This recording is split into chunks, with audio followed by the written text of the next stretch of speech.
मेरठ भी हुआ है, बुलंदशहर में भी हुआ है, काम तो पूरे उत्तर प्रदेश में हुआ है। पिछले 10 साल में काम नहीं हुआ? देखो आप दबा के चारों तरफ काम हो रहा है। फिर जैसे क्या क्या आपको लगा? वही आप देखो कि पहले तो रोड पे ही आ जाइए। Very good. जो रोड का था कि गाजियाबाद नहीं लाइन, ये आपका दिल्ली में भी जो ईस्ट दिल्ली थी ना, वहाँ से कनाट प्लेस में आने बड़ा दूभर होता था। अब लोग हम तो गाजियाबाद से 15-20 मिनट में, आधा घंटे में आ जाते हैं। ठीक है। और काम बताइए। और काम बाकी ज्यादा कुछ नहीं बता पाऊंगा, असली बात तो रोडों का ही है। यार 10 साल में आप काम तो बता सकते हैं ऐसा? अब काम जब जमीन पे आप देखोगे, जमीन स्तर पे तो खूब काम हो ही रहा है। यही तो मैं कह रहा हूँ, बता दीजिए। गांव में भाई साहब, बुलंदशहर में मेरा गांव पड़ता है। हमारे खेतों पे भी चक्रोड होती थी ना, वो कच्ची होती थी। अब खेतों में भी सड़क है। सड़क के अलावा कोई काम और बताएं? और यही तो छोटी छोटी जो नीचे की जो बुनियादी सुविधाएं थी वो सब कंप्लीट हो गया। अच्छा, धर्म की राजनीति वाली बात नहीं है। ये सब कह रहे हैं कि धर्म की राजनीति है। क्यों है धर्म की राजनीति? भाई साहब, धर्म की राजनीति तो 1947 में हो गई, जब देश का टुकड़े हुए। क्यों हुए? वो धर्म के आधार पर ही तो हुए। रुको जरा, सबर करो। कोई और वजह थी? बताओ, कोई और कारण हो तो आप सब बताइए। अभी बताता है भाई, अभी बताता है। मंगलसूत्र का बयान कौन दिया? भाई साहब, मंगलसूत्र का बयान ये तो सभी जुमले हैं, और भी तो पार्टियां खूब देती हैं। आपका एक वोट ने राम मंदिर बनवाया, किसने बोला? भाई साहब, ये तो सभी बोलते हैं। अच्छा।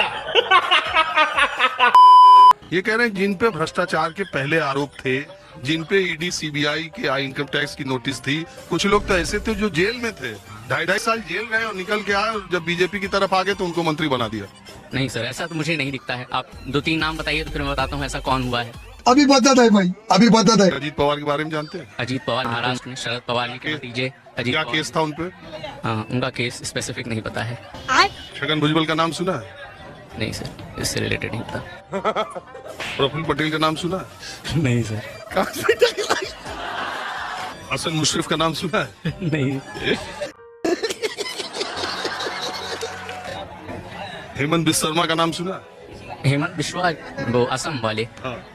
हाँ, वो पार्टी चेंज करके आए थे, अभी जब मुख्यमंत्री वो हैं, कांग्रेस में थे तो उनके ऊपर क्या आरोप लगाया था बीजेपी ने, और खासकर गृह मंत्री अमित शाह ने? आपने सुना है? नहीं, वो आरोप नहीं पता मुझे।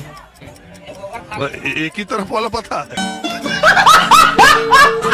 सावन के महीने में मटन बनाने का मौज ले रहे हैं, देश के लोगों को चिढ़ाने का काम करते। सावन में कौन मटन खा रहा है? और ये चर्चा कोई सामान्य आदमी नहीं, देश के प्रधानमंत्री भी कर रहे हैं। 140 करोड़ का देश, दुनिया का सबसे बड़ा लोकतंत्र, तीसरी अर्थव्यवस्था बनने की दिशा में, जब देश के अगले 5 सालों की दशा और दिशा तय करने के लिए चुनाव हो रहे हैं, मटन मुर्गा पर लड़ाई आ गई है। इस सज्जन को क्या तकलीफ है भाई? अपने हो गया, अपने को सिर्फ पानी निकालना है। तो क्या लगता है कि 400 पार का मतलब? 400 पार सीटें आएंगी, मिलेगी उनको 400 पार। अच्छा, आप 400 पार कह रहे हो तो बीजेपी वाले जो बोलते हैं वही सुन के बोल रहे हो कि आप भी अपना कोई विचार? कोई कैलकुलेशन नहीं है सर। एक इंट्यूशन है, एक अपनी दिल की चाहत है, एक दिल का एक सोच है। नहीं है, ये अंधभक्त है। ये गोबर फेशियल की जगह गोबर लपेटते हैं अपने ऊपर। आपको क्या लगता है किस प्रदेश से ज्यादा उम्मीद है? किस प्रदेश से ज्यादा उम्मीद है? दिल्ली का तो अभी चलो, अभी टाइम है दिल्ली में, तो बाकी तो यूपी में आ रहा है, बिहार में सेम सीटें आ रही हैं। यहाँ कितनी थी पिछली बार? 25 थी। किसकी? बीजेपी की। और जेडीयू की? शायद सब मिला के 25 थी। बिहार में है कितनी सीटें? इस बार मेरे ख्याल से 30 सीटें कम से कम आएंगी, दोनों मिलाकर। अरे कुल बिहार में कितनी सीटें? अब इतना तो भाई साहब मुझे आइडिया नहीं है। बाकी ये है कि पिछली बार 25 बढ़ेगी कहाँ कहाँ? मैं समझता हूँ कि 2-4 छोड़ करके तकरीबन सारी आ रही हैं। कितनी खुशी की बात है। कहाँ की? बिहार में पूर्णिया से आ रही हैं सीटें। पूर्णिया से उसके जेडीयू के उम्मीदवार हैं। बिहार के अंदर मैं समझता हूँ मधेपुरा सीट पक्की है, जेडीयू से है। पूर्णिया की पक्की है।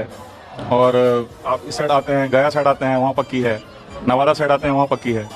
आप यहाँ से? नहीं, मैं तो दिल्ली से ही हूँ। तो बिहार के तो पूरी सीटें कितनी है इतना तो आपको पता ही नहीं है। चलना कितनी आई थी तो मोटा मोटा हिसाब बता रहे हैं। मैं मोटा मोटा पूछा, जब तक आप ये नहीं जानते कि किस राज्य में कितनी सीट है, तब तक आप ये कैसे बता सकते हैं कितनी आएगी कितनी बढ़ेगी? क्योंकि हमारा राजनीति में है ना बहुत ज्यादा इंटरेस्ट है, मतलब बहुत उतरा नहीं है कि हम कैलकुलेशन एक एक करके बैठते रहे। बाड़े में नहीं है वो कूदा तो बीच में काहे कूदा। नहीं, कांग्रेस के पक्ष में तो आपके पास लंबी चौड़ी तकरीरें रहती है राजीव जी। आज मुझे शब्दों में कमी दिखाई पड़ी। आपने एक शब्द को बार बार दोहराया और कम समय में अपने वक्तव्य को खत्म किया। तो मैंने कहा कि आज की रैली में वो सब्सटेंस नहीं है कि राजीव जी भी उसको बढ़ा चढ़ाकर प्रस्तुत नहीं कर पा रहे। अभी बदत है भाई, अभी बदत है। इतनी हमारी मेहमान नवाजी है कि मैं व्यक्तिगत तौर पर कुछ किसी को बोलता नहीं हूँ, और हम मेजबान हैं और हमने आपको बुलाया। लेकिन सिर्फ इतना कह दूं कि किसी भी सत्ता पक्ष के खिलाफ अगर किसी पत्रकार को विपक्ष के समर्थन में बोलते हुए कहा जाए तो मुझे लगता है कि ये उसके लिए कॉम्प्लीमेंट है। और आज आपने सुबह की शुरुआत अच्छी की है जो मुझे विपक्ष के साथ जोड़ दिया है। नहीं तो दौर तो ये चला है कि अपनी मर्जी के कहां सफर में हम हैं, रुख हवाओं का जिधर का उधर के हम हैं। अरे जहाँ से अच्छा हिंदुस्तान हमारा, हम बुलबुले हैं इसकी, ये गुलसिता हमारा। कौन लिखा है? कौन लिखा है यार, कौन लिखा है? ये नाम भूल रहा हूँ, ध्यान से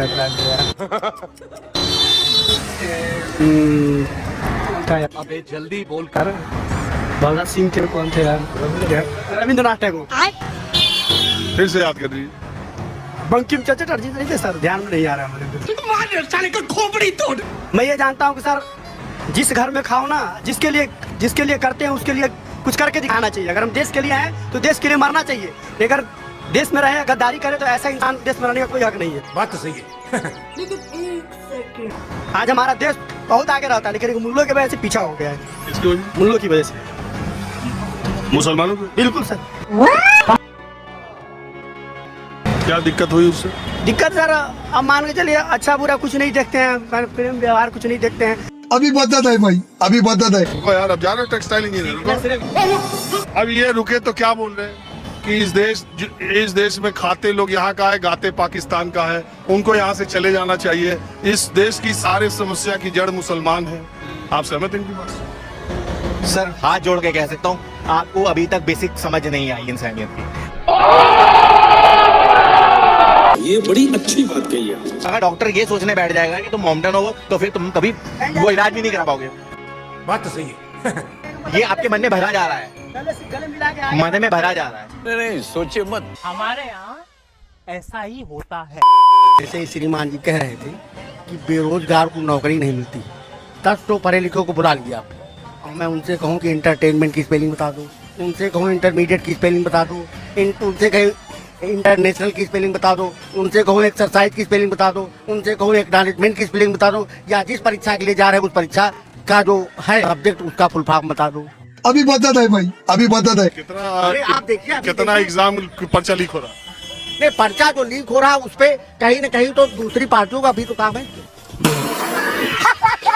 पहली बार देश के इतिहास में ऐसा हो रहा है कि यूपी पब्लिक सर्विस कमीशन की जो एग्जाम होने थे, 3 महीने थे, 3 एग्जाम होने थे। अरे सुन मेरी सुन तो। रुको जरा, सबर करो। रिजल्ट आ गया यूपीएससी का। अभी मजा आने वाला है क्योंकि चाचा जी कह रहा था कि अभी पढ़े लिखे को सामने लाओ, उसे फुल फॉर्म नहीं पता होगा। और यहाँ पे चाचा खुद ही यूपीएससी का फुल फॉर्म गलत समझ बैठा हुआ है। मैं क्या बोल रहा हूँ पूरा? Uttar Pradesh public service commission, UPSC का ही तो बोल रहा हूँ मैं। अरे सुनो पंडित जी, यूपीएससी का मतलब तो वही है जो आप बोल रहे हो, वही है यूपीएससी। जो आप बोल रहे हो वही है।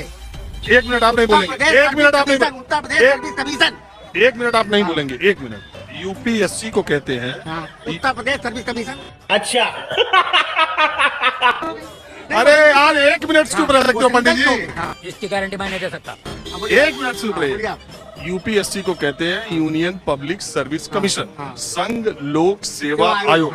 वो दिल्ली में है और वो अखिल भारतीय स्तर की नौकरियों के लिए इम्तिहान लेता है। अब आता है यूपीपीएससी, उत्तर प्रदेश लोक सेवा आयोग, जो उत्तर प्रदेश में राजपत्रित अधिकारी। एक मिनट, जहाँ पे लिखा हुआ है श्रीमान जी, आप कितना पढ़े बड़े आप बताइए। लोक सेवा आयोग जो आयोग आता है पूरे भारत का होता है, एक राज्य का नहीं होता है। उठा ले रे देवा, उठा ले रे बाबा। हर राज्य में लोक सेवा आयोग है, हर राज्य में। नमस्कार। चाचा को शायद नहीं पता कि ये राजीव रंजन जी से बात कर रहा है। आपको अपने अलावा कोई पढ़ा लिखा दिखाई दे रहा? कितने तेजस्वी लोग हैं हमारे पास, कितने शानदार विचार रखते हैं। झोला में 5 किलो राशन भरते हुए एक अनभक्त बोला, बांग्लादेश की हालत बहुत खराब है। अगर आपको वीडियो पसंद आता है तो लाइक, शेयर एंड सब्सक्राइब जरूर करें और इस वीडियो के बारे में आपका क्या ख्याल है नीचे कमेंट बॉक्स में अपना राय जरूर रखें।